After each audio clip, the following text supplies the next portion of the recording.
Izin memulai teman-teman semua. Bismillahirrahmanirrahim. Assalamualaikum warahmatullahi wabarakatuh. Waalaikumsalam. Salam, Om Swastiastu, salam kebajikan, dan salam sehat selalu untuk teman-teman semua yang sudah bergabung di pagi hari ini di NQA Webinar ya. Hari ini kita akan membahas topik yang luar biasa, sedang ngetren juga. Pembicaranya juga luar biasa, ada Coach Aris yang sudah siap mengantarkan dengan informasi yang luar biasa.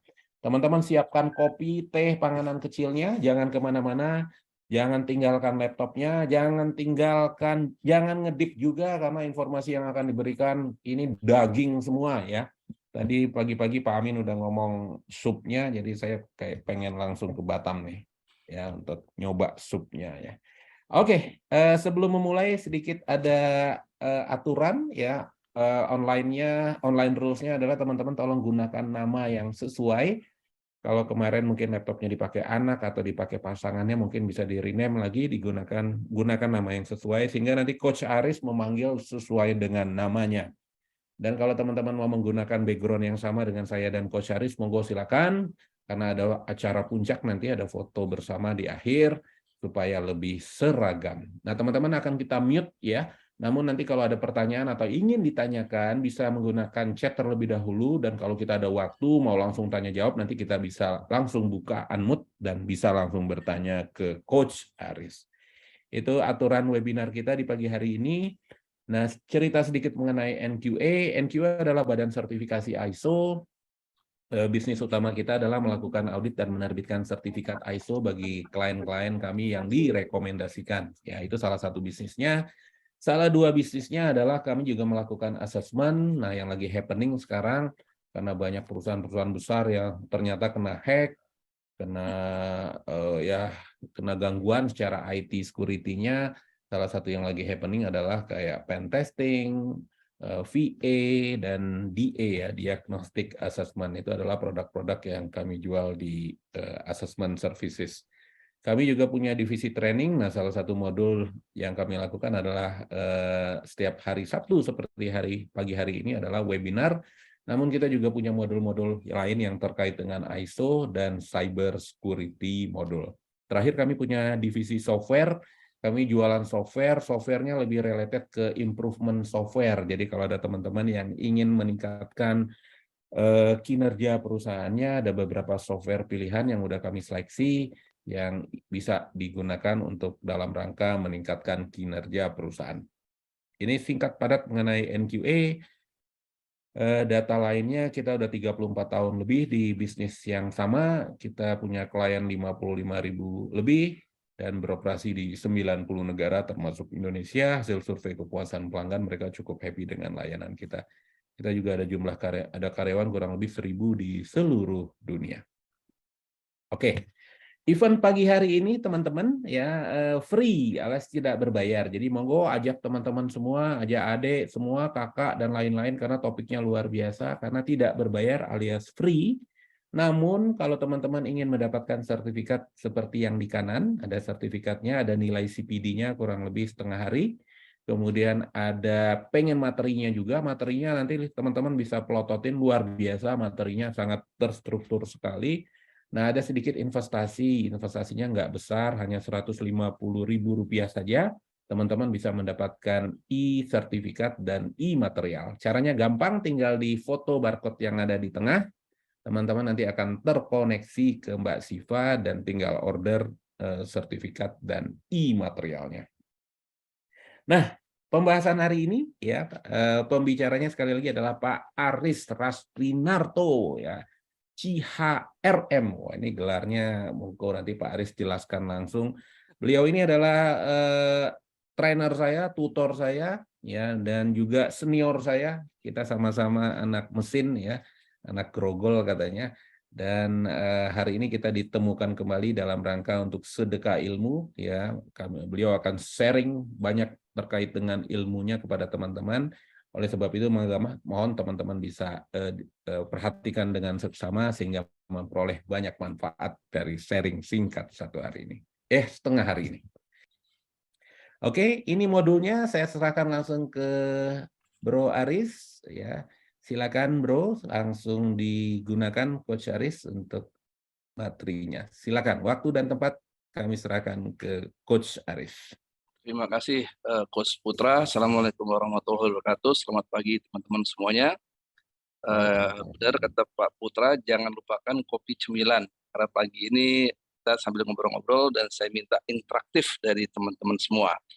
Ya, jadi terkait masalah modul yang akan saya berikan ini sebenarnya modul yang cukup berat ya kalau kita lihat dari kegiatan ke-HRD-an ya, karena talent management ini suatu proses yang setiap orang karyawan itu pasti pengen menjadi talent ya. Adalah suatu boleh katakan ketidakmungkinan kalau seorang karyawan itu tidak ingin maju karirnya ya. Jadi talent management ini suatu proses yang bagaimana kita buat membantu teman-teman ya yang ingin berkarir di bidang apapun. Ya, Pak tadi juga Pak Putra sudah sharing bahwa pada dasarnya saya background-nya bukan orang HRD, saya background dari orang teknik mesin yang akhirnya terjebak dalam lingkungan HRD. Dicemplungin kelelep akhirnya udah nyelam sekalian ya. Nah, ini adalah suatu pertanyaan yang umum sekali nih ditanyakan oleh orang-orang HRD kepada karyawan. Cita-cita karyawan itu apa sih sebenarnya? Ya, mau jadi apa? Mau setelah 5 tahun Anda mau jadi apa? Setelah 10 tahun Anda mau jadi apa?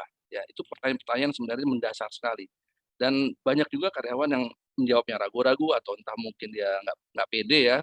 Dan akhirnya kembali lagi pola-pola yang dilakukan itu aneh-aneh ya. Asal jangan ABS lah. Kalau ABS itu udah boleh katakan udah nggak bener banget lah. Ada tahu nggak sih kata ABS apa tuh? Bukan Asal anti block Bapak system ya. sayang. Atau Bapak sayang. Oke, jadi ada anekdot, janganlah asal Bapak senang atau asal Bapak sayang ya. Ya, ada juga orang yang kerja maksimal, tapi jangan salah kadang-kadang kalau kita bicara orang yang atasan yang kurang objektif, itu kerja maksimal kita tuh nggak dilirik ya. Jadi kembali lagi kita bagaimana menyikapi situasionalnya tergantung daripada memang kondisi perusahaan, kondisi atasan semua menjadi satu satu yang tidak bisa dipisahkan. Atau yang santai aja lah ya. Saya pokoknya kerja dulu. Yang penting kalau kita bicara dari Maslow segitiga Maslow itu dalam kondisi yang minimal dulu. Yang penting saya bisa hidup, saya bisa makan. Ya, jadi kembali lagi cara pola-pola orang itu menjadi posisi yang lebih tinggi itu berbeda satu yang lain. Nah ini juga nggak boleh dilupakan teman-teman ya. Siapa sih nggak mau berkarir? Ya, mungkin dari sekarang yang hadir semua pasti mau ingin berkarir naik posisi lebih tinggi. Dan kalau misalnya katakan ada 100%, ini ada segitiga berarti dibagi tiga. Kemauan untuk berkarir itu mungkin lebih dari 50%. Ya. Adalah tidak mungkin seorang karyawan tidak mau berkarir. Ya, tinggi sekali pasti presentasinya. Oke, tapi jangan salah teman-teman bahwa posisi ingin berkarir itu juga tidak lepas dari yang kedua ya. Yang kedua ada kesempatan. Nah, kesempatan ini kadang-kadang datang cuma sekali ya. Entah itu tiba-tiba, ya, entah itu harus nunggu kapan ya. Yang saya sering kali saya dapat masukan atau orang curhat pada saat ketemu dengan beberapa teman atau beberapa klien, Pak saya nggak bisa naik, kenapa? Atasan saya belum meninggal Pak. Jadi terbentur ya, dia sudah kerja mungkin lebih dari 5 tahun tapi mentok ya. Nah itu bagaimana tuh perusahaan menyikapi supaya mereka itu tidak tetap bekerja secara maksimal. Dan yang paling penting adalah kompeten. Jadi kompeten ini salah satu basic bagaimana kita untuk mencari karir ya. Mau posisi apapun mulai dari staff, supervisor, manager, even GM, even director, kita bicara masalah kompeten ya. Kompeten itu cuma 3 hal kok. Ingat aja PKS. Bukan partai ya. PKS ada pengetahuan, ada keterampilan, ada sikap ya. Jadi kalau teman-teman yang biasa di dunia HRD kita bicara masalah kompetensi, itu dokumen di Indonesia SKKNI itu hanya bicara 3 hal itu aja, PKS ya, pengetahuan, keterampilan, sikap. Mau bicara masalah SKKN di HRD, mau bicara SKKN di sales marketing, mau bicara SKKN TOT, semua bicara masalah PKS. Nah, yang tiga K ini menjadi satu kesatuan tidak bisa dipisahkan ya. Kembali lagi di Indonesia banyak orang pintar, pengetahuan sudah bagus, keterampilannya bagus, tapi gara-gara fulus sikap kerjanya menjadi berantakan. Jadi kembali lagi kemauan hasratnya gede banget, kesempatannya juga mungkin sudah ada, tapi bagaimana dengan kompetensinya. Jadi ini satu satuan tidak bisa dipisahkan. Jangan 3K ini ya, dan ini juga banyak nih orang nih melakukan, bahkan juga saya pernah mengalami hal ini. Masuk perusahaan kagum, wah keren nih perusahaan, pokoknya kita kagum. Setelah kerja kaget, jedak-jeduk, wah kok begini nih, akhirnya apa? Kabur deh. Ya, jadi kembali lagi bagaimana kita menyikapi, ya ada anekdot juga, janganlah jatuh cinta sama perusahaan, tapi jatuh cinta pada pekerjaan. Ada ya, bukan saya ngomong ya, itu anekdot lah seperti itu. Tapi kembali lagi, kita di sini bagaimana membuat para talent atau teman-teman yang ingin berkarir itu track record-nya bisa tercatat dengan baik secara pribadi maupun secara perusahaan. Nah, apa nih kira-kira fungsi alat ini? Monggo silakan di kolom chat.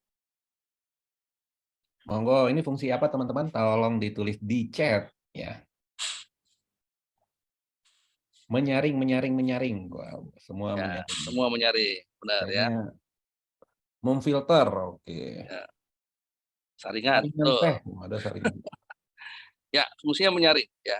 Jadi yang teman-teman tulis betul ya. Hari ini kita banyak sekali orang yang masuk politeknik, orang perguruan tinggi sampai paling bawah ya, sampai menjadi pimpinan atasan itu pasti melalui proses seleksi atau penyaringan ya. Dengan kondisi yang sekarang habis pandemi segala macam ya itu juga proses masuk perusahaan itu masuk perguruan tinggi bahkan kalau teman-teman lihat beberapa waktu lalu masuk proses sebagai ARP, apa namanya PNS ya itu luar biasa membludaknya ya. Saya nggak tahu perbandingan ya satu banding berapa tapi yang saya pernah alamin waktu saya bekerja di salah satu perusahaan di Cikande sekitar tahun 2015 saya mencari seorang operator yang bisa berbahasa Inggris karena semua mesin kita masih berbahasa Inggris itu saya harus mencari dari 70 orang untuk mendapatkan satu operator ya. Jadi bisa bisa dibayangkan dengan kondisi yang saat ini yang setiap tahun pasti ada lulusan perusahaan itu pasti akan terus bertambah persaingannya. Nah, tantangan ini banyak sekali ya saat ini apalagi dengan adanya pandemik ya itu benar-benar isu globalisasi itu luar biasa ya politik ekonomi ya sekarang juga banyak sekali kalau teman-teman bisa nge-browse di LinkedIn ya itu banyak berita-berita global mulai dari yang bersifat ekonomi ya bersifat politik juga ada jadi kita bisa memantau dulu sebelum kita menyatakan jelek buruknya kita tabayun dulu kita pelajari dulu lalu juga ada kompetitif dinamika ya beberapa perusahaan-perusahaan besar mengakuisisi ya untuk menggabungkan untuk memperkuat ya bahkan ada yang direlokasi ya teman-teman mungkin juga banyak benar kabar ya di beberapa perusahaan di Banten ini yang padat karya sebagian besar sebagian kecil sudah mulai pindah ke Jawa Tengah karena masalah UMP atau UMR-nya yang cukup tinggi ya. Dan beberapa perusahaan yang mungkin teman-teman tahu ya kayak GM tuh yang pernah saya alamin akhirnya tutup ya lalu Nissan juga akhirnya diakuisisi dengan Mitsubishi jadi kembali lagi kompetitif dinamika ini luar biasa mempengaruhi bisnis ya. Demografi juga sekarang menjadi salah satu permasalahan ya khususnya yang perbedaan generasi. Tadi sebelum mulai saya sudah diskusi dengan Pak Putra, saya juga beberapa kali dipanggil untuk bagaimana sih menyatukan konsep bekerja karena beda generasi ya. Karena kita mengetahui generasi sekarang itu terkesan ya atau mungkin banyak banyak informasi dan bilang ke saya pun Pak kenapa ya kalau sekarang generasi sekarang maunya instan. Nah, itu kembali lagi karena tiap generasi itu punya punya plus dan minus ya. Artinya generasi baby boomers, generasi X, Y, Z itu mereka punya plus dan minus ya. Di mana kita harus saling mengerti di mana positif, di mana negatifnya. Belum lagi isu global ya. Isu global dan kompetensi segala macam yang akan mempengaruhi ya. Makanya tenaga kerja asing segala macam berkompetensi, orang Indonesia juga bisa berkompetensi di dunia luar ya. Artinya tidak sedikit juga orang Indonesia yang akhirnya bisa bekerja di luar negeri ya. Motivasi juga salah satu yang minggu lalu bagus sekali ya untuk bagaimana persaingan dalam dunia bekerja. Lalu mengubah sifat pekerjaan, menambah pengetahuan, keterlibatan diperlukan semua guna untuk semua level. Jadi lebih kepada agile. Kita bagaimanapun juga kita harus mengerti dunia sekarang itu benar-benar bergerak sangat cepat ya. Nggak kita, kita tidak bisa menyadari perubahan-perubahan itu kita akan boleh katakan terlindas ya. Oke, ada yang tahu apa sih manajemen talenta? Monggo, silakan di kolom chat. Oke, tulis di chat teman-teman. Apa itu manajemen talenta? Ya, kita mencoba diskusi sambil santai-santai supaya lebih enak, Silakan tidak kaku. ditulis. Yang benar dapat coklat ya, Coach. Kok coklat dalam gambarnya, Coach ya? Mohon maaf, karena online. Pengelolaan kemampuan seseorang. Lanjut, ada lagi, apa sih manajemen talenta?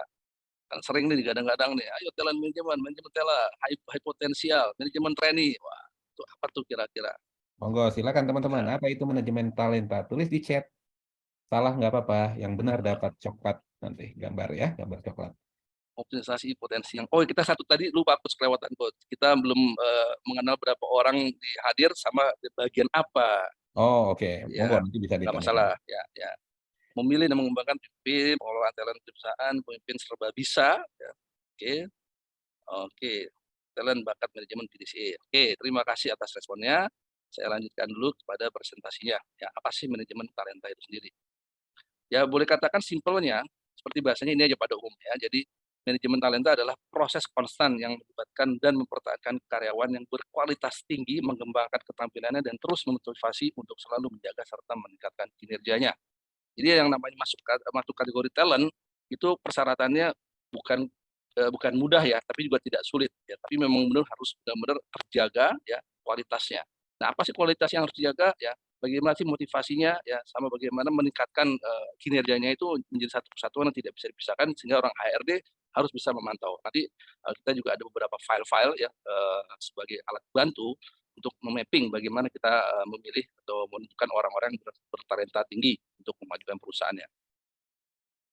Tujuan manajemen talenta sendiri ada tujuan utamanya dari manajemen talenta adalah untuk menciptakan tenaga kerja karyawan termotivasi yang akan bertahan dengan perusahaan dalam jangka panjang ya.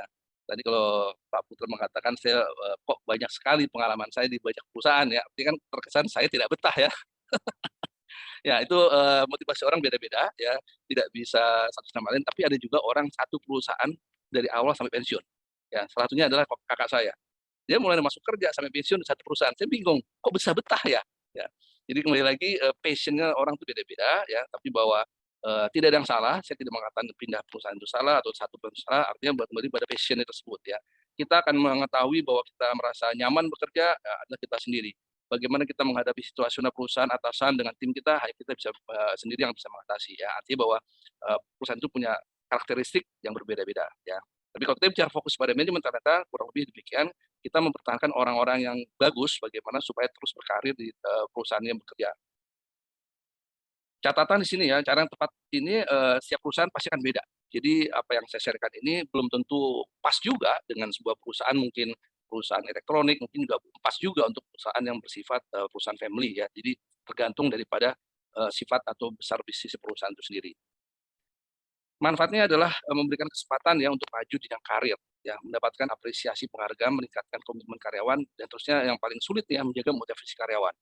Kalau diberi kesempatan, orang pasti ingin maju diberi kesempatan, ya bahwa pimpinan menanyakan bagaimana reportingnya, hasil kerja setiap minggu, hasil kerja setiap bulan, itu adalah memang tugas kita sebagai karyawan pasti ditanya oleh atasan. Ya, secara tidak langsung kita memberikan sebuah laporan, memberikan feedback, itu pimpinan juga secara tidak langsung akan menilai bahwa kita adalah karyawan yang baik atau karyawan yang kurang baik segala macam, dia masih punya catatan tersendiri ya.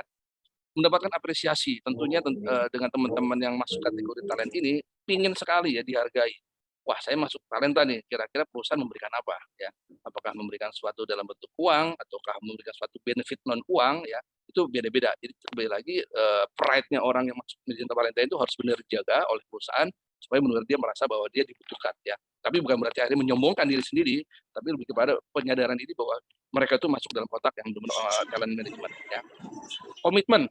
Nah, kalau kita bicara komitmen, sebenarnya saya ada punya teori 4K. Ya, Pak Putra ada banyak kali mulai dari komunikasi, koordinasi, komitmen, dan konsisten. Jadi kalau kita bicara komitmen, itu masih belum sampai titik konsisten. Kita minta komitmen bahwa mereka orang-orang yang masuk talenta ini benar komitmen untuk bisa maju dan tentunya dalam proses misalnya pengajuan KPI segala macam sesarah dengan KPI-nya perusahaan. Ya, jadi orang-orang talenta ini benar-benar akan menghasilkan added value yang sangat bermanfaat buat perusahaan. Menjaga motivasi karyawan. Ini adalah tugas HRD ya dan tim manajemen orang-orang yang sudah masuk talenta ini terus dimotivasi, terus diberi semacam asupan vitamin supaya dia terus akan berkarya di tempat perusahaan dia bekerja. Manfaat manajemen talenta bagi perusahaan ya, tentunya kalau kita sudah punya sistem yang bagus tentunya akan mengurangi biaya dan waktu rekrutmen. Ya karena apa? Kita mengambil dari dalam, ya kita tidak menghijack dari luar ya. Tapi memang kalau memang kita tidak punya dari dalam, tentunya kita menghijack dari luar. Dan dalam menghijack, kita sebagai orang HRD itu harus ekstra hati-hati. Apalagi kita menghijack dari perusahaan pesaing. Itu harus ekstra hati-hati ya. Jadi kembali lagi ada etika bisnis, etika yang tidak tertulis bagaimana kita seorang HRD, kalau kita harus menghijack karena kita tidak punya talent. Oleh karena itu makanya kalau bisa perusahaan ada punya talent manajemennya itu akan sangat baik sekali. Kita artinya menyaring orang-orang yang mungkin dari banyak orang, ratusan orang, kita saring menjadi sekian orang ya. Lalu memperbaiki kualitas rekrutmen tentunya sudah dengan kita sudah mengurangi biaya, tentunya kualitas rekrutmen sudah kita atur juga supaya teman-teman di HRD mencari kualitas orang-orangnya sudah sudah termapping ya. Kita sudah punya informasi-informasi siapa-siapa yang akan menjadi talent maupun dari luar pun sekarang hari ini sangat mudah kita mendapatkan informasinya ya.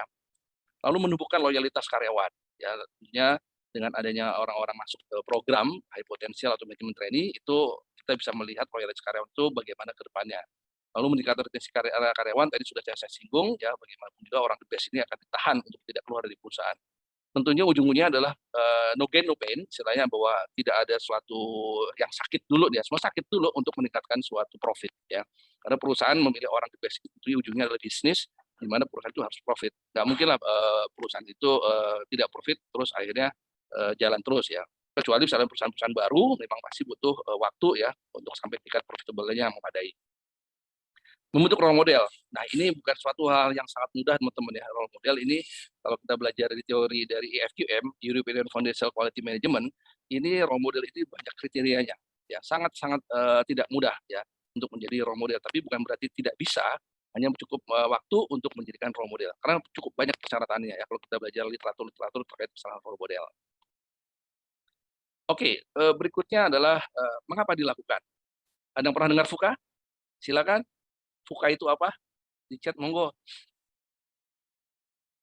Silakan di chat teman-teman, VUCA itu apa? Silakan. Nggak usah malu-malu, kita sambil diskusi sambil minum kopi. Silakan di chat. Tahu akronim. Oke, masih malu-malu rupanya Pak Putra. Ya, kayaknya lagi ngopi nih, jadi volatility. Volatility. Oke. Ya, apalagi uncertainty. Oke, terima kasih Mas Iwan. Oke, jadi istilah VUCA ini benar-benar sangat sudah mulai mendunia ya dengan adanya COVID kemarin ya. Jadi istilah ini langsung mencuat nih. Ya, sebenarnya istilah VUCA ini sudah cukup lama ya ditelurkan di Amerika. Ya, Oke, ini kondisi. Pak Cerah lengkap ini Pak. Iya, nggak benar. Nih. Betul. Oh, Terima ini kasih ya. Coach Cerah ini Pak, yang jawab coach juga ini. Coach Oh, nggak heran dong. Pagi Coach Cerah. Oke, terima kasih responnya. Ya, jadi volatility adalah kondisi di mana terjadi perubahan skala besar. Ya, kita menyadari ya 2-3 tahun kemarin kita benar-benar termasuk negara yang berdampak ya. Lalu tidak prediksinya itu kita tidak bisa memprediksi. Kalau zaman itu kan istilahnya kayak forecasting ya. Itu forecasting roll forecast mau 3 bulan, 6 bulan segala macam bisa terukur. Tapi dengan adanya kondisi kemarin di COVID itu, wah itu benar-benar gonjang-ganjingnya kayak roller coaster tuh. Yang tiba-tiba anjlok, tiba-tiba permintaan meningkat ya, jadi menurut tidak bisa akurat lah ya. Lalu complexity, kerumitan, tantangan akibat berbagai faktor satu dan lain keterkaitan sangat-sangat kuat ya. Jadi dengan adanya kembali lagi COVID itu udah contoh yang paling bagus dalam dunia bisnis ya. Banyak sekali faktor-faktor yang berakibat pola-pola termasuk misalnya pola pengiriman ya, supply chain bahwa sekarang kita sudah menyadari bahwa yang namanya online bisnis itu luar biasa ya berkembangnya ya. Lalu ambiguity, ketidakjelasan suatu kejadian dan akibatnya. Ya, karena apa? Karena belum pernah terjadi sebelumnya. Ya mudah-mudahan tidak terjadi karena dampak-dampaknya luar biasa, khususnya di beberapa perusahaan bahkan ada yang tutup ya dengan adanya COVID segala macam. Best leader adalah menjadi organisasi itu agile. Jadi kita tidak boleh kaku, kita tidak boleh diam saja. Kita harus ngikutin perkembangan ya sesuai dengan apa yang disebut VUCA ini ya.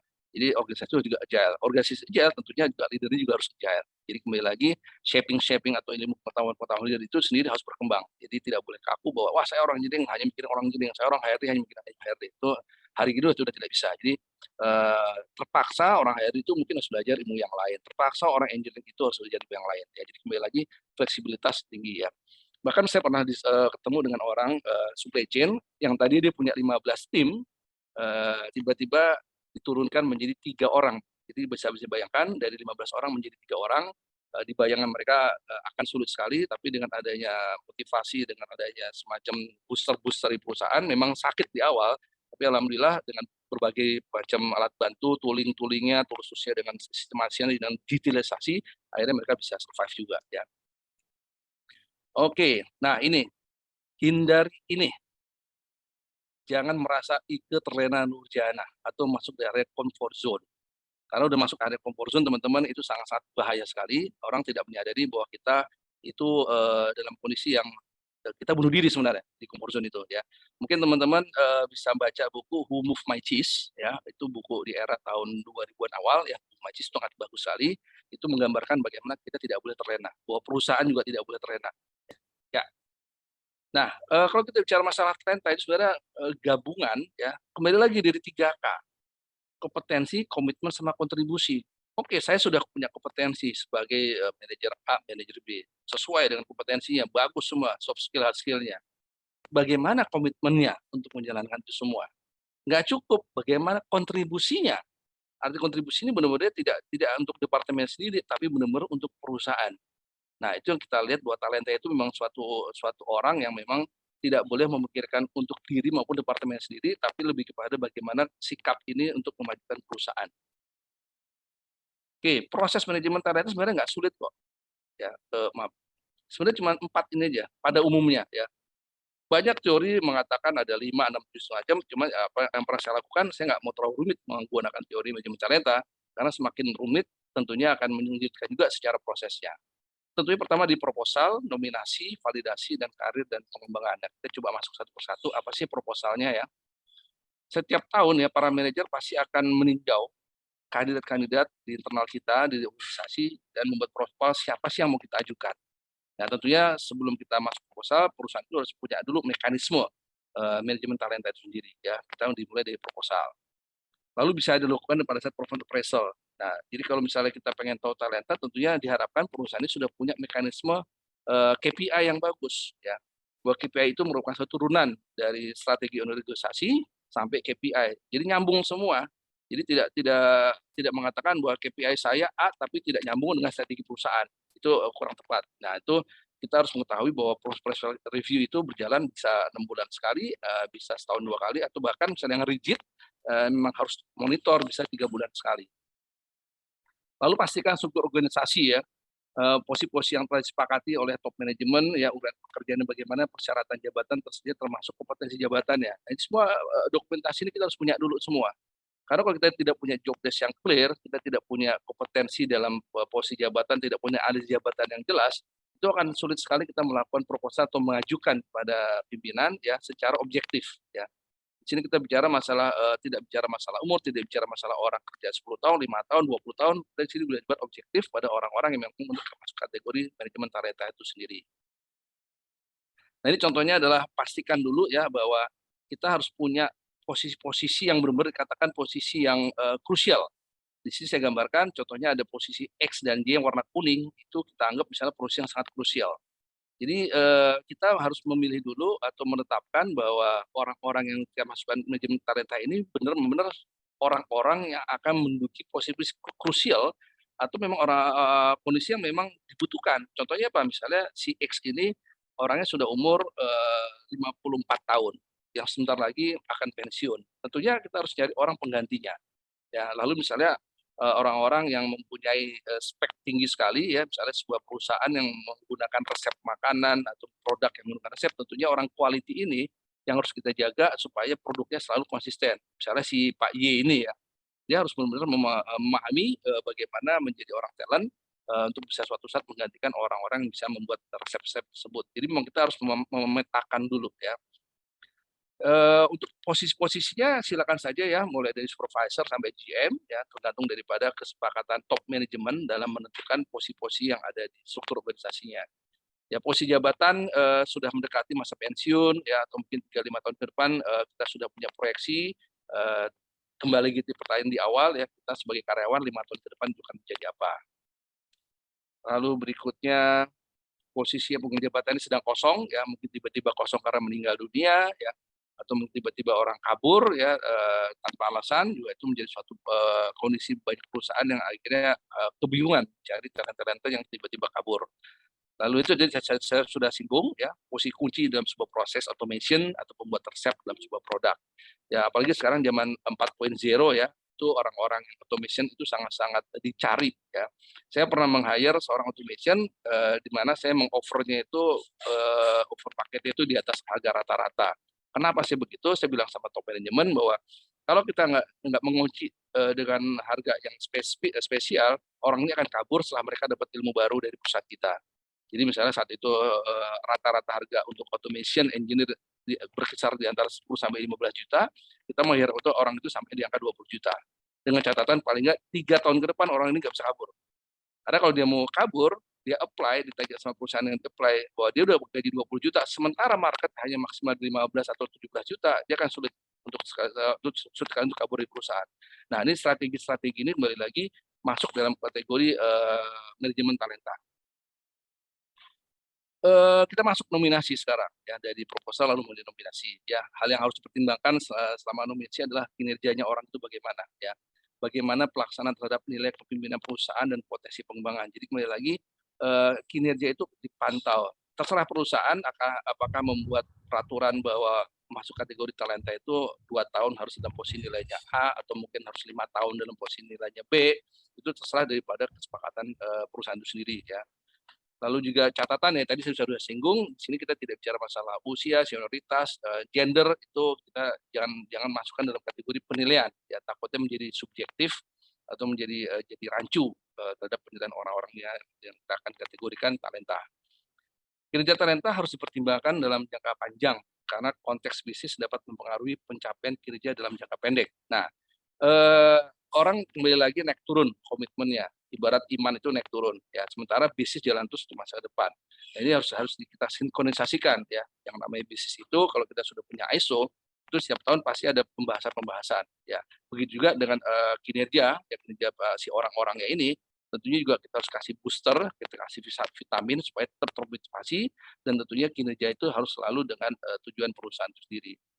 Lalu kandidat juga harus memenuhi ekspektasi di posisi saat ini dalam hal kompetensi. Jadi intinya bahwa benar-benar harus memenuhi kriteria apa yang disepakatin dalam job desk. Jadi job desk misalnya yang bagus itu sudah harus memenuhi hard skill-nya apa, soft skill-nya apa. Dan misalnya belum memenuhi, maka timbullah yang namanya DNA untuk memenuhi gap analisa atau gap kesenjangan daripada kompetensinya itu sendiri.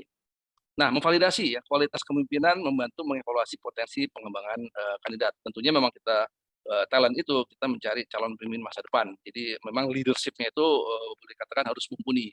Juga tadi di awal ada diskusi dengan Coach Putra ya.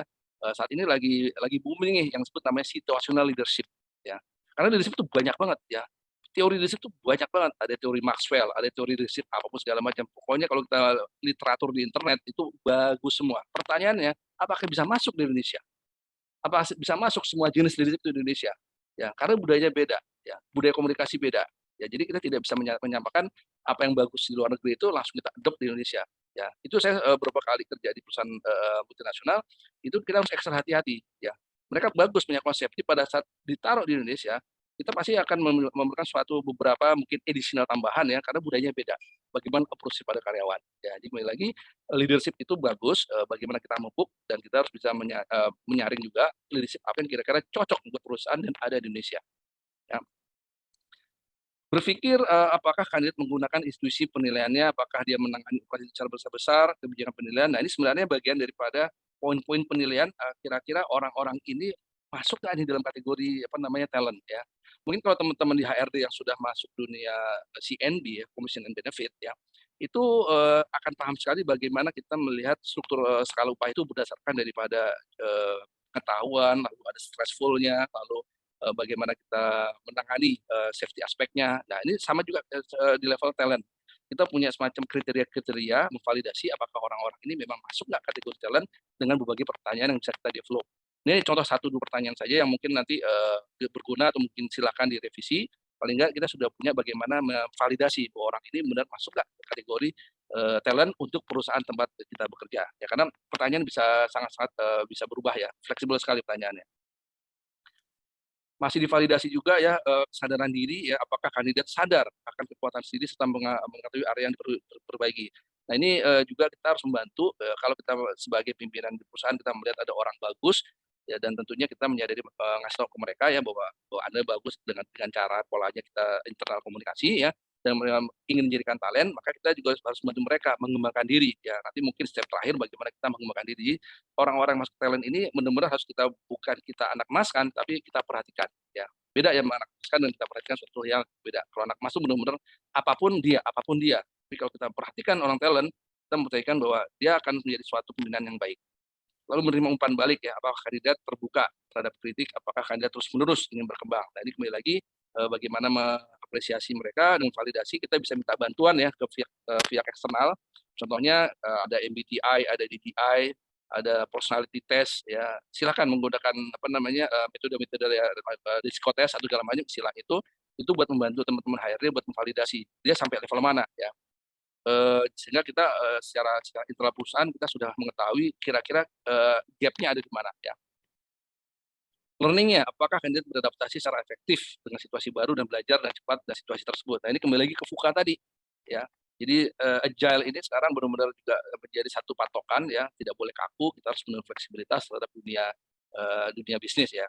2 hari lalu juga saya memberikan training kepada orang-orang yang bekerja di area organization development, di mana dia dapat tugas bagaimana merancang suatu organisasi ya dengan kondisi bisnis yang saat ini. Ya kembali lagi kita diskusi panjang lebar apa yang harus dilakukan di awal, sehingga mereka ujungnya nanti akan mengeluarkan suatu usulan kepada manajemen kira-kira bentuk struktur organisasi yang cocok seperti apa.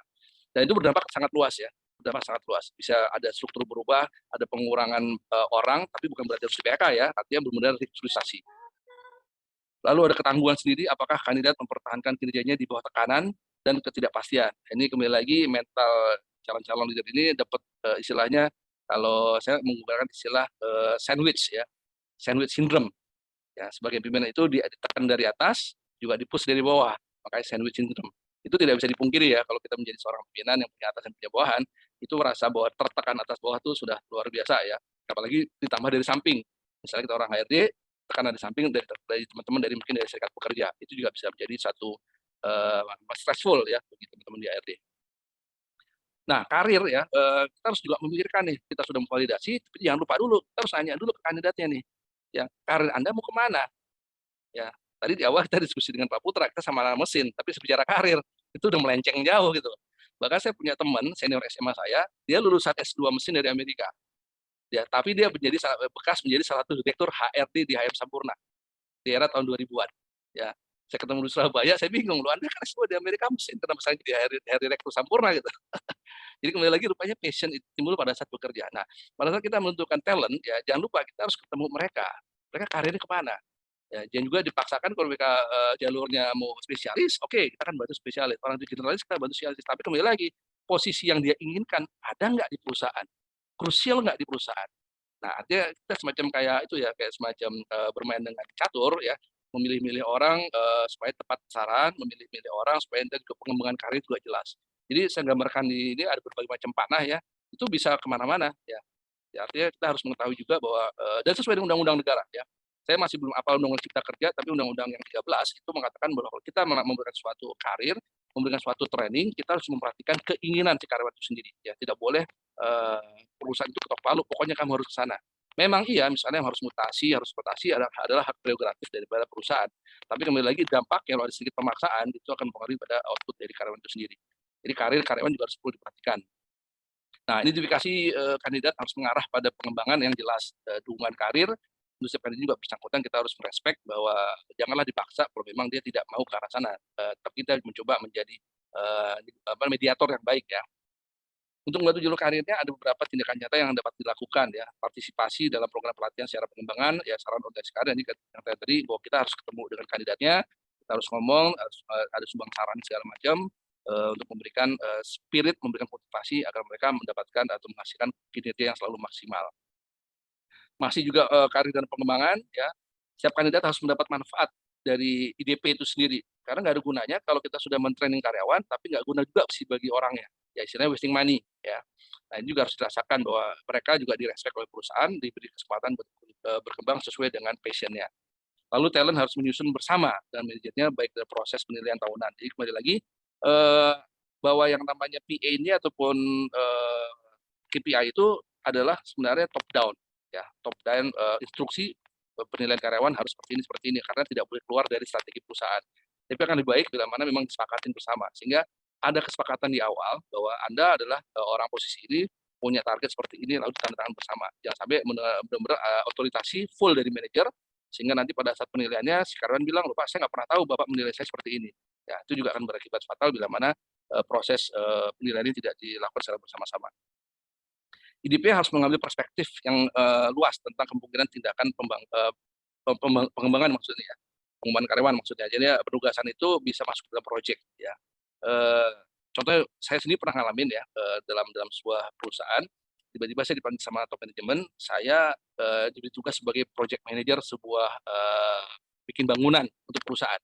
Ya, saya bingung kok, Pak nggak salah milih saya. Ya, saya kan orang organization development, kenapa saya suruh megang project? Ya, ya singkat cerita pokoknya dia ingin melihat bagaimana saya memimpin sebuah project dalam skala perusahaan ya. Jadi kembali lagi penugasan-penugasan itu bisa di luar ekspektasi kita ya.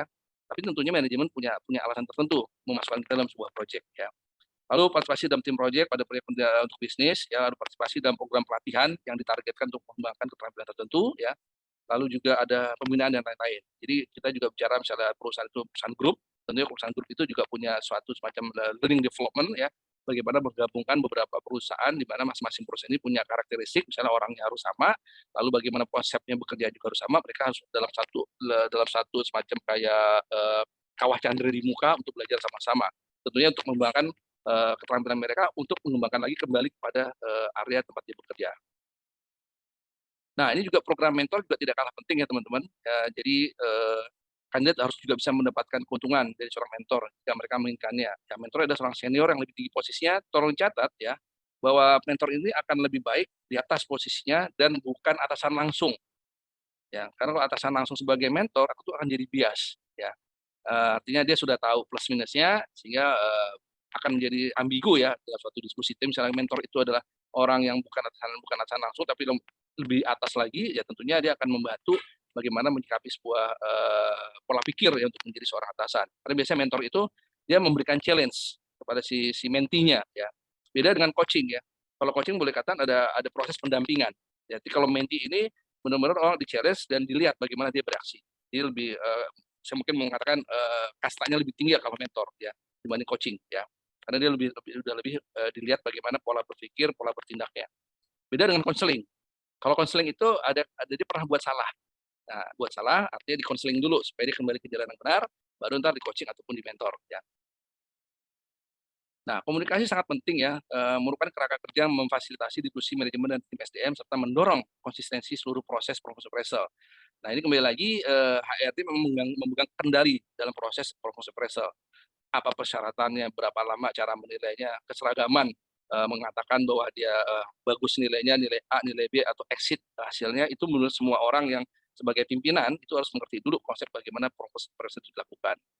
Dengan maksud untuk kontribusi ya pada retensi karyawan di perusahaan dan juga memastikan bahwa talent manajemen mengambil tanggung jawab aktif untuk pengembangan mereka. Jadi kembali lagi ada take and give. Di sini kita bicara take and give supaya antara perusahaan karyawan itu mengambil nilai-nilai positifnya yang bisa buat memajukan perusahaan itu sendiri. Masih komunikasi. Dikomunikasikan kepada karyawan melalui wawancara individu. Ya tadi di awal saya katakan bahwa kalau memang kita sudah punya talent ya dan memang sudah kita kategorikan masuk ke potensial ataupun talent manajemen, itu jangan lupa buat mengkomunikasikan ya agar mereka menyadari juga tidak menyombongkan dia atau tidak terkesan kita butuh dia, tapi memang kita butuh kerjasamanya ya bahwa perusahaan akan berjalan terus.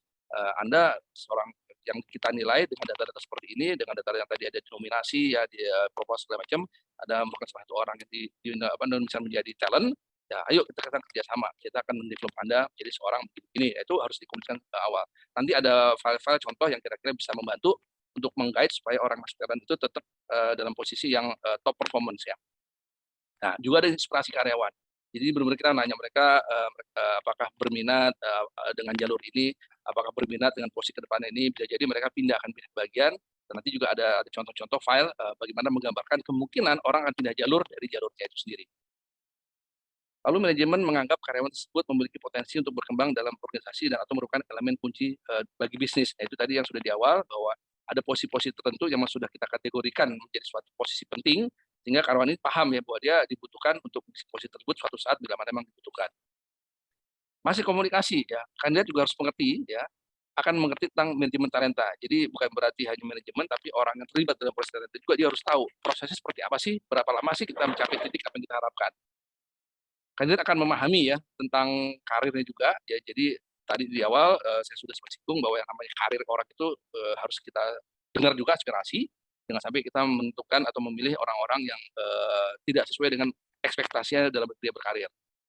Lalu ada kandidat akan mengerti tentang kesenjangan kompetensi, ya artinya juga dia menyadari setelah kita assessment, dengan tadi saya ambil contoh dari luar, kita mengajak konsultan MBTI, DDI, lalu ada personality segala macam, itu kan mengetahui, kita akan membuka sebuah lembar si kandidat ini, membuka talent ini bahwa mereka perlu dikembangkan ya. Karena setiap perkembangan zaman, setiap interaksi dengan sebuah perusahaan itu pasti ada plus minusnya. Nah, di sini kita menyatakan bahwa ada gap ini yang perlu kita kembangkan. Tingkatkan motivasi kandidat. Nah, ini kembali lagi bagaimana supaya motivasi ini tetap ada terus. Yang namanya iman naik turun itu pasti ada. Nah, kembali lagi bagaimana untuk motivasi mempertahankan karyawan talent ini tetap dalam high performance. Lalu untuk mencapai tujuan individu, departemen di perusahaan, ujung-ujungnya bahwa kita mengkomunikasikan kepada karyawan, ujungnya tidak hanya untuk pribadi, tapi ujungnya adalah kepada departemen dan juga mencapai perusahaan yang terus meningkat sesuai dengan kompetensinya. Ada konsekuensinya. Konsekuensinya adalah komitmen perusahaan untuk mendukung karyawan dalam mengembangkan keterampilan, pengetahuan, pengalaman, termasuk kompetensinya untuk mencapai cita-cita karirnya. Dan ini kadang-kadang biaya tidak sedikit ya. Saya pernah membudgetkan biaya training dalam 1 tahun itu ya hampir 2,5 miliar hanya untuk bicara masalah pengembangan sebelum COVID ya, sebelum COVID. Jadi masih banyak training offline, masih banyak training kita harus pergi ke luar negeri ya, join dengan grup company kita yang ada di berbagai negeri sehingga cukup besar. Tapi dengan adanya COVID semua berubah total, bisa konsep dengan online semua, itu bisa menurunkan cost dalam proses pengembangan. Tapi tetap ada orang-orang tertentu yang tetap kita berangkatkan. Ya, artinya memang dia tidak bisa hanya mendapatkan secara online, tapi dia harus benar praktek. Bila mana memang tidak ada di Indonesia, dia kita kirim ke negara di mana memang dia bisa berpraktek memperdalam keilmuannya. Jadi ada konsekuensinya. Dukungan ini bersyarat agar talent harus memenuhi kriteria dalam jangka panjang dan memenuhi komitmen terhadap perkembangan sendiri. Jadi dengan kita berikan pengarahan, dengan beri kesempatan buat belajar apapun di Indonesia, apapun di luar negeri, itu juga ada si talent merasa bahwa dia sudah mulai masuk lingkaran pengembangan ke depan. Mereka diapresiasi ya, karena training itu juga merupakan suatu apresiasi kepada karyawan. Jadi bukan merupakan hanya tugas, tapi juga apresiasi. Karena tadi di awal saya sempat singgung ya, bila mana orang sudah bekerja udah mau naik karir tapi belum ada kesempatan. Nah, ini kalau kita tidak bina dengan baik, ini motivasi akan turun nih. Nah, bagaimana nih supaya motivasi tetap kenceng ya? Udah, salah satu contohnya udah berangkatin aja deh sekian minggu ya belajar di negeri seberang tapi dalam satu lingkup perusahaan apa namanya satu family ya. Itu dulu pernah tuh di Gelar Motor ya, teman-teman kita dari Indonesia diberangkatkan 3 bulan di Australia belajar dengan Holden Australia ya. Ada yang berangkat akhirnya dulu waktu buka di Cina, ada juga berangkat di Cina atau di Thailand. Jadi kembali lagi bagaimana kita mengapresiasi talent-talent ini untuk berkembang, tetap terjaga motivasinya. Nah, kandidat pun punya tugas ya, ambil kepemilikan untuk pengembangan sendiri ya. Jadi kandidat mempunyai tanggung jawab. Dia menjadi talent bukan berarti leyeh-leyeh, tapi dia harus punya ownership-nya. Dia harus punya tanggung jawab apa yang harus dilakukan dan hasilnya bagaimana. Lalu cari juga tuh namanya kandidat diminta untuk aktif ya. Bagaimana apa yang diberikan oleh perusahaan, misalnya dia benar-benar haus, mereka benar-benar ingin belajar, mereka terus mencari pengetahuan ya.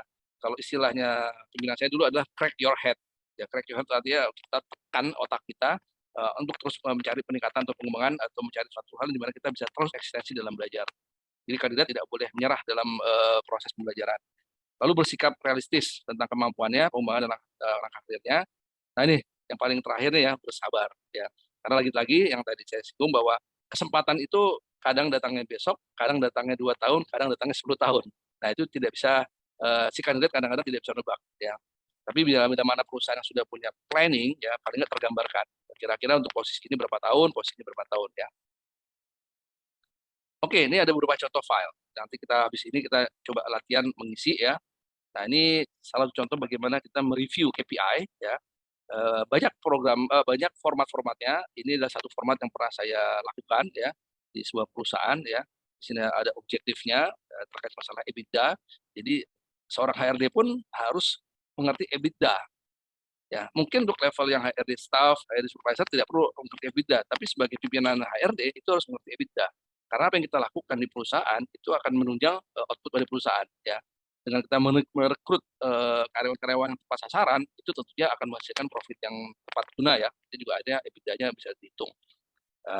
Kembali lagi bagaimana penilaiannya, ujung-ujungnya rating scale-nya ya. Ada yang signifikan atau sampai not meeting expectation. Kembali lagi proses bagaimana penilaian KPI dalam sebuah perusahaan itu berbeda satu dengan yang lain. Anda pernah dengar ini nggak teman-teman? Monggo silakan di kolom chat. Silakan yang tahu apa STI ya, Coach ya? STI, STI, STI, STI. oke. Ya, STI. Silakan ditulis apa itu kira-kira? STI ada short term incentive. Nah, ini kira-kira apa? Nah, monggo. Silakan teman-teman ditulis di chat. Belum ada yang Belum ada ya? nulis, Coach. Monggo silakan teman-teman, salah nggak apa-apa. Benar, nanti dapat coklat gambarnya. Belum pernah dengar. Belum pernah dengar, oke. Slide KPI. Oke. Oke, terima kasih Bu Esther ya. Baik, saya lanjutkan dulu. Ini contoh STI. Jadi di sini maaf. Oke, di sini yang kotak atas ya. Di sini ada grup sales management ya, ada contract management, ada product management. Di mana di sini sudah diatur STI-nya ya. Ada EBITDA, ada sales, ada gross margin, ada earn and turn. Nah, di sini kita melihat nih persentase-persentasenya. Ya, kalau kita lihat yang angka yang hijau gelap, ada 30% EBITDA, ada sales 40%, ada gross margin 15%, ada turn totalnya 100. Tapi sementara untuk orang sales dibagi segmennya secara country sama segmennya. Dilihat lagi secara country dia hanya cuma 7,5%. Nah, dia segmennya segmen apa? Misalnya dia segmen bisnis masalah boleh katakan manufacturing, atau segmen bisnisnya mining, atau segmen bidding apapun project. Nah, ini dia lebih gede. Jadi secara nasional dia dapat prestasi kecil, tapi untuk masing-masing segmennya dia akan gede sekali. Ya, untuk EBITDA-nya dilihatnya gede sekali. Begitu juga dengan sales-nya. Karena EBITDA dengan sales ini satu kesatuan. Ya, maka ini cuma 10% di country, ini 30%. Dan seterusnya. Nah, untuk orang-orang sales ini, benar tadi Bu Esther ya, bahkan kalau misalnya kita punya sistem yang sudah bagus, itu nggak 3 bulanan. Mereka mendapatkan insentif per bulannya. Ya, tentunya kita harus kerjasama dengan teman-teman tim finance ya, buat menghitung secara cepat, harus punya sistem. Dengan mudahnya kita harus mengetahui bagaimana KPI-nya atau STI-nya secara country, secara segmen per orang, bukan per departemen tapi per orang. Ya, per orang salesnya bagian kita harus punya rigid sistem yang benar-benar sudah bagus sekali ya. Lalu yang berikutnya sini ada yang kedua ya, jadi ada departemen, ada IT, ada HR, ada finance, ini boleh katakan supporting dokumen. Di sini ada tahunan ya, payment-nya tahunan. Jadi kembali lagi berbeda, untuk orang sales bisa mungkin bulanan, bisa mungkin 3 bulanan, tapi untuk orang departemen yang supporting-nya dia tahunan. Jadi di sini membedakan bahwa kita tidak bukan berarti tidak mendukung orang sales, tapi bahwa perlakuan pemberian bonus atau STI ini ya, insentif ini itu dibedakan masing-masing departemen ya. Karena sales kita tahu sendiri ya, kalau kita bicara masalah organisasi yang sales yang mengandalkan sales, tentu akan istilahnya kita mengasih booster atau memberikan suplemen kepada si orang sales itu supaya untuk greedy. Ya, orang sales itu harus rakus. Ya, itu istilah dari pimpinan saya zaman dulu ya. Kalau orang sales tidak rakus, dia susah untuk mencapaikan goal-nya. Nah, sementara untuk orang-orang supporting itu boleh kata melayani. Makanya kita tidak bisa menyamakan STI orang sales dengan STI departemen yang ada supporting bagian supportingnya. Lalu yang di bawah ya itu lebih kepada country finance, dia punya penilaian tersendiri untuk orang-orang finance ya. Kita hanya melihat bagaimana prosesnya, setiap organisasi mungkin beda-beda. Ini yang pernah saya lakukan di sebuah organisasi. Terus nah ini detailnya, bagaimana kita menghitung secara detail ya, per EBITDA-nya itu ada cap-nya, maksimalnya berapa, sales-nya juga ada cap-nya ya, kalau yang ada uncap-nya segala macam, itu ini besar-besar presentasinya ntar akan dikonversikan menjadi uang. Jadi konsep tadi yang di awal bahwa konsep keadilan itu sudah tercermin dari program-program yang kita berikan kepada karyawan, ya, khususnya para talent ini. Nah ini mungkin saya open itu dulu Pak Putra, open filenya. Siap Pak, enggak Pak. Nah ini filenya seperti ini ya. Teman-teman ada dua sheet di sini, ini sheet 1 sama sheet 2. Kalau memang kita punya satu orang yang kira-kira satu layer di bawahnya, misalnya posisinya tadi misalnya tukang resep ya, tukang resep. Kita ketik tukang resep produk, ya. Resep produk. Lalu misalnya X, misalnya taruhlah Mr. X ya. Nah kita lihat nih, performanya bagaimana saat ini. Oh, promosinya rupanya dia masih marginal, tinggal klik aja MA, langsung kuning. Ya, Mr. X ini bagaimana potensialnya saat ini bagaimana? Sebenarnya promotable, berarti benar dia sudah kategori yang PR, promotable. Readiness-nya bagaimana? Kayaknya readiness-nya masih kategori 3 tahun deh, udah taruh yang di 3 tahun. Nah, dengan melihat mapping warna ini, kita bisa melihat bahwa Mr. X ini ada yang perlu kita improve, yaitu di performance, karena masih kuning. Ya, kalau misalnya sudah hijau semua, ya, taruh seperti ini hijau, ini juga sebenarnya belum dikatakan 100% siap, karena kita readiness-nya. Readiness ini masih kategori ready 1-3 tahun. Kalau readiness sudah warna biru, nah nanti sudah siap. Jadi sebenarnya peta ini, talent map ini untuk menggambarkan kondisi masing-masing talent, dia siap atau belum, bagaimana juga performance-nya. Ya, untuk memudahkan kita saja sebenarnya, memapping orang-orang ini. Jadi kita ada warna-warna color ini juga lebih eye catching ya, untuk melihat. Nah, kalau ada merah begini, udah sulit deh. Ya, ada merah satu ini bukan berarti tidak bagus, tapi pasti ada isu. Nah, isu itu harus kita gunakan apa? Performance yang isu kah, atau mungkin potensial yang isu kah, atau dia tidak bisa di advance ya. Istilahnya kalau ntar di 9 box itu udah istilahnya sudah dead wood. Nah, orang dead wood itu udah mati kutu dah. Ya. Nah, atau teman-teman membuat 2 layer seperti ini. Sama konsepnya. Tadi misalnya posisi ini tukang resep, Mr. X, tadi udah ketahuan di sini. Nah, perusahaan pengen, saya nggak mau nih, hanya cuma Mr. X. Taruhlah di sini Mr. Y atau Mr. A lah ya, supaya nggak tabrakan sebelah kanan, Mr. si A nih. Ya. Jadi kita bisa melihat ini untuk jangka pendek, ini buat jangka panjang. Ya, itu silakan. Kalau teman-teman mau membuat suatu talent management, artinya kita bisa ngeliat jangan-jangan orang ini mau kabur nih. Secara diam-diam, tentunya orang HRD dan orang tertentu, khususnya top manajemen ya, kita harus memikirkan, wah kalau dia kabur bagaimana nih? Buatlah sistem backup kedua. Ya, ini juga pernah saya lakukan. Jadi saya pernah melakukan sampai 2 level begini, jarang sampai 3. Kalau 3 itu berarti sudah terlalu lama lah ya. Kalau sampai 2 ini kita bisa mengkategorikan 5 tahun ke depan. Ya, kita bisa memproyeksikan kalau yang di atas ini 1 sampai 3 tahun, kalau yang orang kedua ini sampai 5 tahun lah kita bisa menjustifikasi bahwa orang ini talent sampai 5 tahun ke depan. Bahkan saya pernah melakukan satu kerjasama dengan sebuah universitas. Ada orang-orang bagus kerjanya, tapi tidak bisa naik posisi karena persyaratan perusahaan kita saat itu dari negara asalnya sudah harus mengatakan untuk posisi ini harus S1, harus bachelor. Nah, sementara orang ini sudah bagus ya, tapi terbentur masalah pengetahuan. Ya, akhirnya perusahaan manggil dia, kita berikan semacam dana buat sekolah sampai S1. Bahkan perusahaan yang lain saya kerjasama lagi dengan universitas. Sekian orang kita sekolahkan menjadi program S1 mechanical. Ya, karena apa? Untuk memikirkan 5 tahun ke depan bahwa orang-orang ini akan menjadi potensi pimpinan di dalam sebuah perusahaan. Ya, ini salah satu contoh bagaimana kita memapping ini yang 1 layer, ini yang 2 layer. Balik lagi ke presentasi. Nah, ini hanya merupakan catatan saja teman-teman ya, untuk kita punya database bahwa si employee ini awalnya tadi warna-warna tadi ya, apakah biru, apakah kuning, atau merah, lalu kita harus memapping dia, bahwa dia strength-nya di mana nih orang-orang ini. Kita pakai SWOT analysis atau menggunakan teori apapun, HRD ada banyak teori-teori buat mencari tahu dia strength-nya di mana. Lalu development plan yang sudah diimplementasikan tahun sebelumnya, dia sudah melakukan apa. Lalu karir path-nya, karena kita sudah komunikasi dengan karyawannya, kita sudah tahu karir path-nya mau kemana.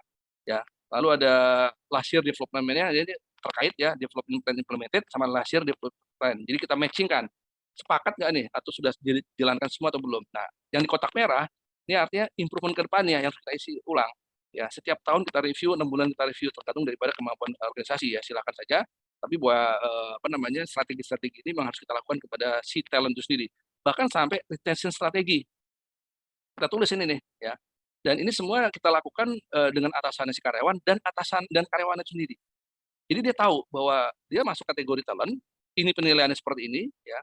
Serangnya sudah diketahui oleh perusahaan dengan tadi kita mengundang external party melalui tadi proses assessment-nya ya. Lalu kita punya data-data bahwa Anda sudah melakukan development tahun lalu ya, bahwa career path Anda kita pernah jumpa 4 mata dari catatannya, dan Anda punya tugas next assignment-nya seperti saya pernah sharingkan, dia ditugaskan ke posisi apa segala macam, itu kita sudah secara terbuka dengan para talent-nya ya. Lalu ini berikutnya box ya. Box ini berbagai macam kriteria. Di sini yang saya pernah gunakan, ke kanannya adalah leadership kompetensi, ke atasnya adalah performance. Nah, kita mengkunci untuk manajer ke atas, itu ada 9 leadership kompetensi yang dinilai. Dan masing-masing 9 ini punya leveling. Jadi bagaimana vision strategi untuk seorang manajer, kita lihat dia level mana. Ya. Nah, setelah kita tahu, lalu kita lihat dulu performance-nya bagaimana nih. Selama 2 tahun, selama 3 tahun, dalam kondisi yang bagaimana. Nah, misalnya sudah ketahuan, nanti teman-teman tinggal nulis. Nah, ini ada file Excel-nya seperti ini. Ya, tinggal nulis, kita tulisnya namanya orangnya di sini. Ya. Ini sudah terisi, contohnya seperti ini. Ya, ada Mr. XYZ, ya hire manager. Di sini mungkin yang bagus sekali, ya artinya secara kompetensinya dia bagus, secara hasil promosi dia outstanding, ditulis namanya. Dan ini saya juga memberikan ini Pak Putra ya, ada contoh-contoh kamus kompetensi ya dari Spencer, ya.